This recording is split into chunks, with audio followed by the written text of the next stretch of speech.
Not a lot surprises me about Shamima Begum's story. After groomed and radicalised online, this 15-year-old British Bengali schoolgirl at the time from East London and her two friends went to join ISIS. And this is her and her two friends in Gatwick Airport, passing through security, literally heading off to Turkey on a one-way ticket to eventually sneak off into the war zone of Syria to join ISIS, where two of her friends will die and not be seen again. 10 days after arriving in Syria, Begum married Dutch-born convert Jago Rijcik. This marriage may not be recognised under Dutch law since she was underage at that time. She gave birth to 3 children, all of whom died young. And all this happened between ages 15 and 22. Wow. I guess this is the scourge of modern society, right? It can happen to anybody's children, where children go online and explore the darkest corners of life, from the apparent security of their bedrooms. Parents think their children are doing algebra in their pajamas, when in reality they're talking to a paedophile or a terrorist or an ex-Muslim with nefarious intentions. So, when I first heard this, it didn't surprise me one bit. By the time we saw her in the news after the downfall of ISIS, if you remember, she was still in full Islamic garb, wearing full black. No aura showing, I guess you could say, a typical ISIS bride, which is what the press, or the British press, call these girls. She was still clearly radicalised and brainwashed to the max. You could see it in her eyes. I mean, those are some seriously deadbeat eyes that have seen some shocking stuff, I guess. She admitted to seeing decapitated human heads inside bins and not being fazed. Was she just desensitized by the whole experience? I mean, we see similar stuff happening to kids who play violent games all day, who go on to machine gun 20 people at a school. It seriously has an effect, no doubt. Because they had beheaded people, there were executions. Yeah, I knew about those things and I was okay with it. You didn't question that? No. Okay. At the time of those interviews in the earliest days, she would have also had a gun and knife, trained ISIS wives living all around her in neighbouring tents. And at the time I had just given birth to my son. I was very protective of him because obviously I had lost my other 2 children. I felt a large responsibility towards him to protect him.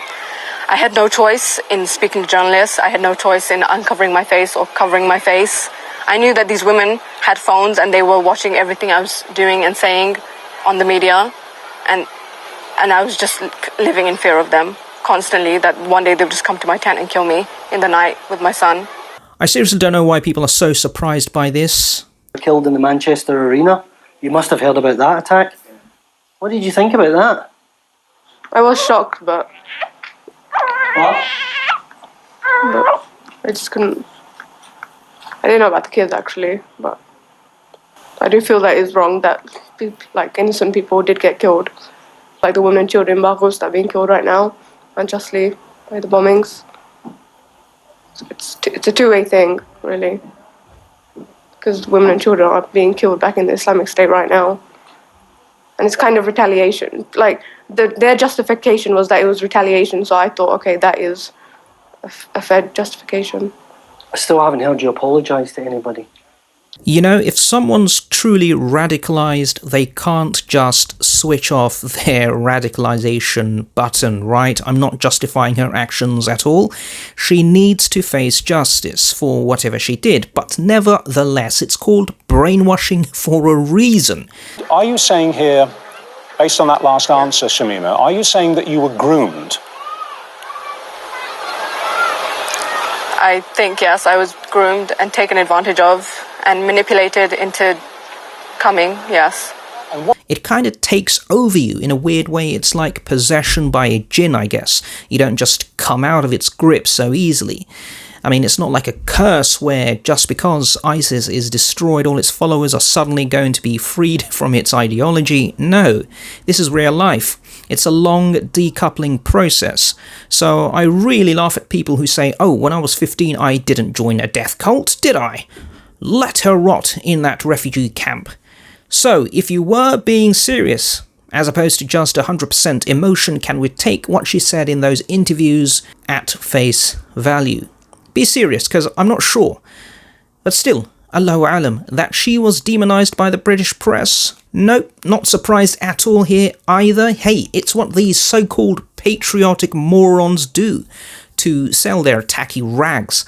They kind of have to appeal to the worst instincts in people or they'd be out of business in a week, and it's usually racism, nationalism and Islamophobia.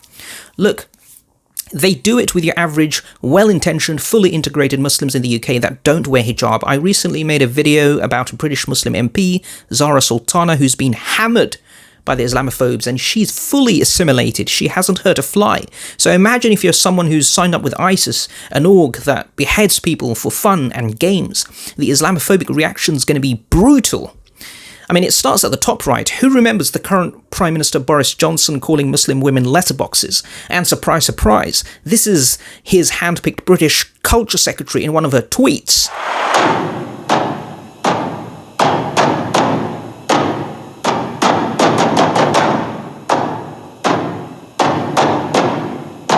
A friggin' minister in government in charge of culture, of racism, fish and chips, binge and drunken sex.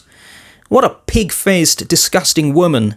So is anyone surprised that she was stripped of her citizenship? The Home Secretary to deprive your daughter Shamima Begum of her British citizenship. No, again, we're not surprised at all, are we? A conservative right-wing government would obviously want to play to its illiterate, easily led Islamophobe base, who blame everything from potholes to obesity on Muslim immigration.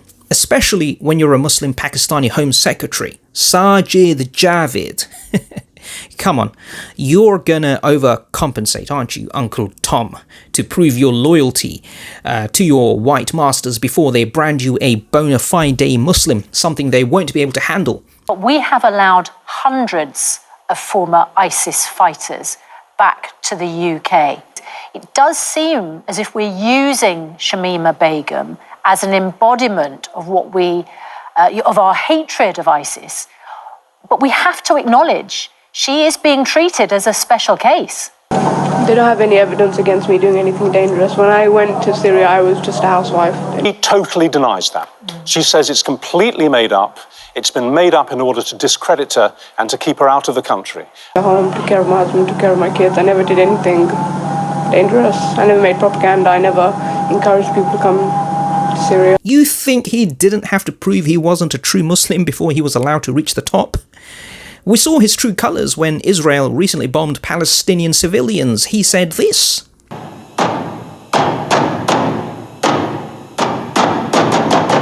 So you see, his mouth is right up the exit tunnel of the UK establishment. It's all about my career, my career, my career versus principles with such coconuts and house slaves. I wouldn't trust a word out of his dirty, paid-for mouth.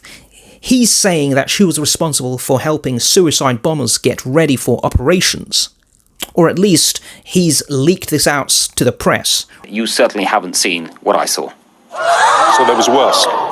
You haven't seen what I saw. Okay. So you maintain there is a national security risk. Again, Allahu Alam to that. I can't say either way. I'm being fair, but I wouldn't put it past the British government who lied about Iraq, the rendition flights of Muslim detainees.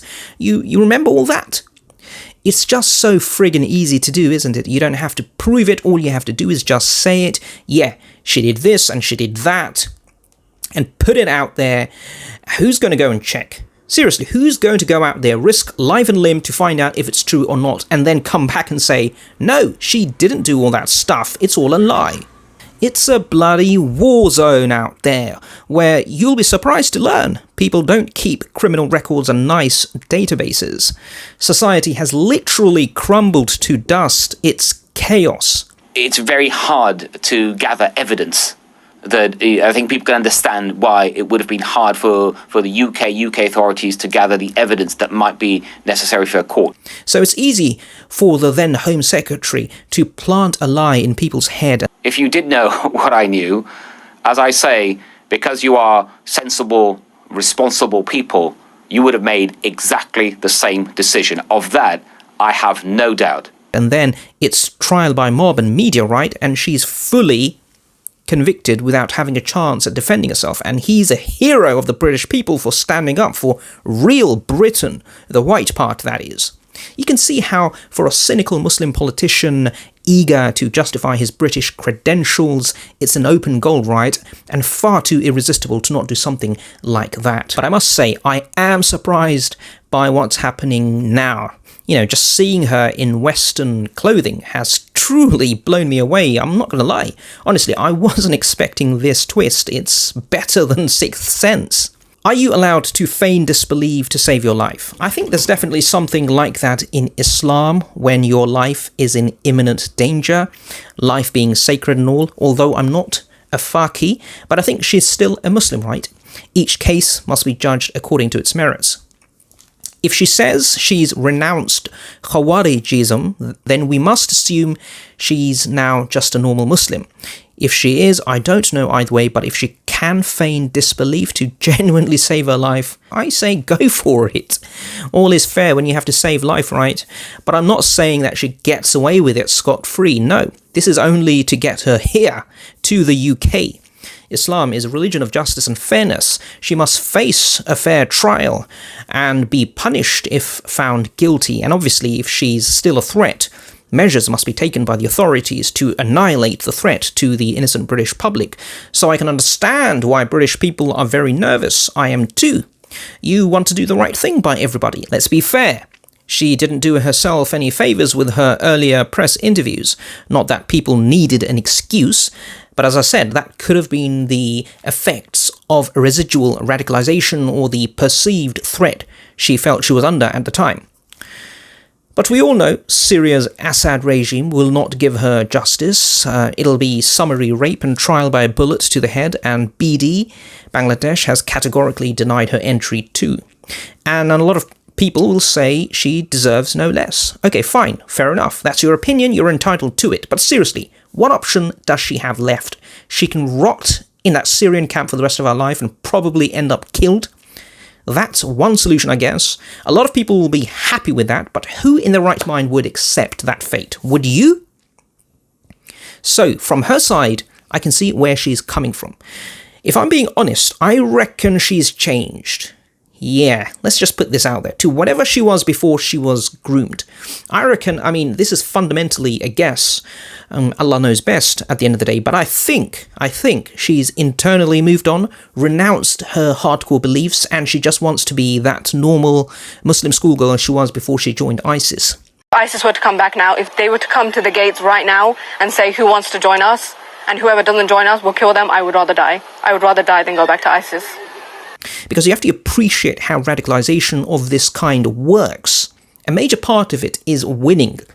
Because when a group is successful, it reinforces the idea that God is on their side. And this is a major pull factor, a recruiting factor behind the process and radicalization. With the fake caliphate over, to a large extent, that initial spell will have been broken. Was God really on our side? Were we really doing God's work? Maybe we were wrong and the rest of humanity is right.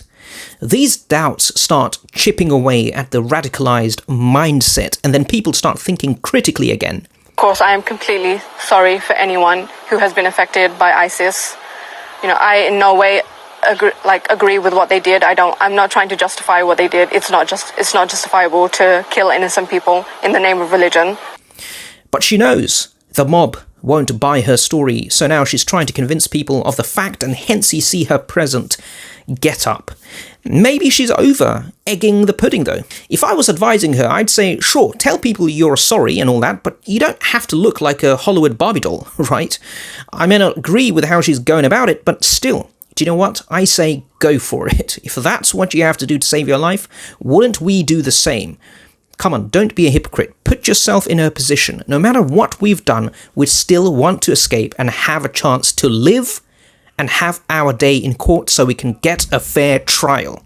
Let her come here and face justice in a British court. Let her come. The government went against its own treaty obligations and laws to make her stateless. Playing politics. If those morons can play dirty and lie through their teeth, she can also play dirty and lie to get here. No one's innocent here. Everybody is either looking to further their career, sell papers, make money, or get elected. Not everybody will agree with me, and that's fine, but there are no easy solutions, and out of all the bad ones, in my view, this is the best one: being held to account and facing justice in the UK. So that's what I think. I know you won't all agree. If you let me know what you think in the comments, and thank you for watching, my dear brothers and sisters. Assalamu alaikum wa rahmatullahi wa barakatuh.